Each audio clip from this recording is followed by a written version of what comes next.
So I'm really proud of this little graphic that I drew here.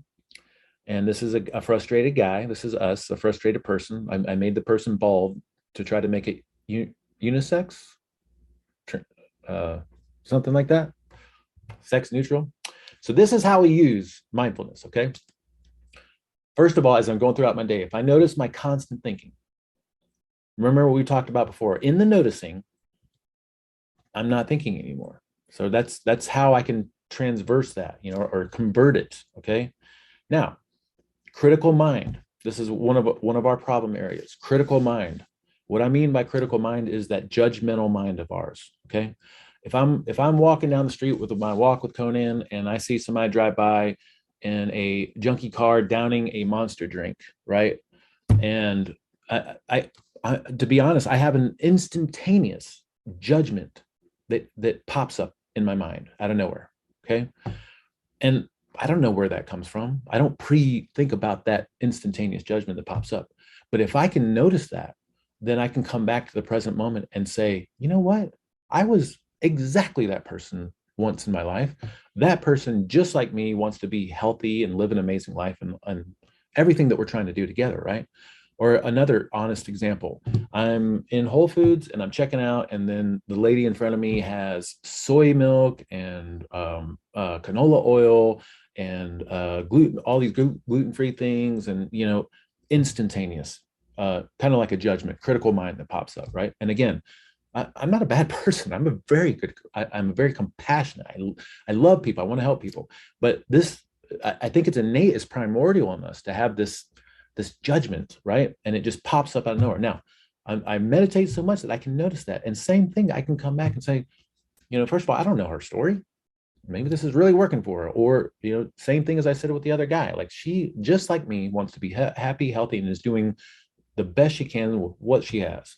So critical mind, if you notice your critical mind, you can start to see yourself in other people, right? That's a really, really useful tool.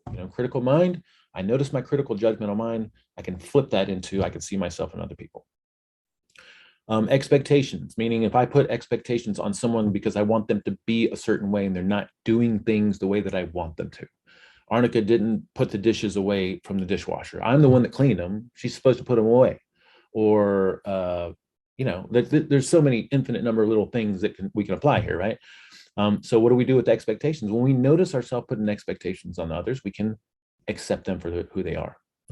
Another great example is if I'm triggered. Okay, I think we understand what we mean by being triggered, but if something happens or someone says something, or there's a text message or an email or just even a memory that pops up and I get triggered, and it's an instantaneous, he puts you in a slight funk, then if I can notice that and be present with it, then I can just simply assume the best. I can't even tell you how many times that I have been triggered and thought something about something someone said, or what I think they're thinking, or what I think they said.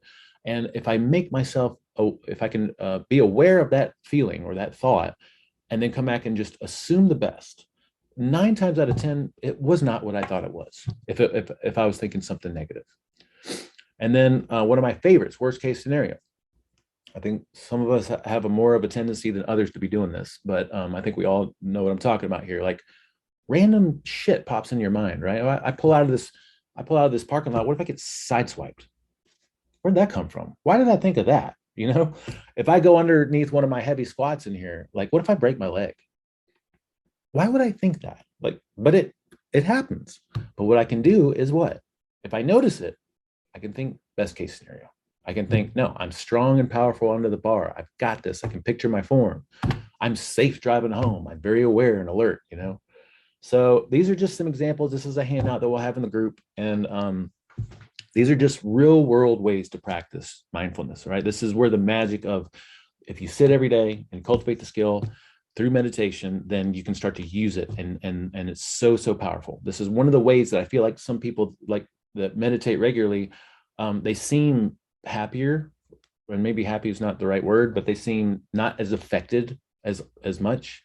And I think it's because of this ability to just see the story and not be in the story, to see the conversation, but not have to be in the conversation, or at least not all the time. I mean, again, this is just the human condition that we all deal with, So gratitude, meditation, and visioning, it transforms your life, right?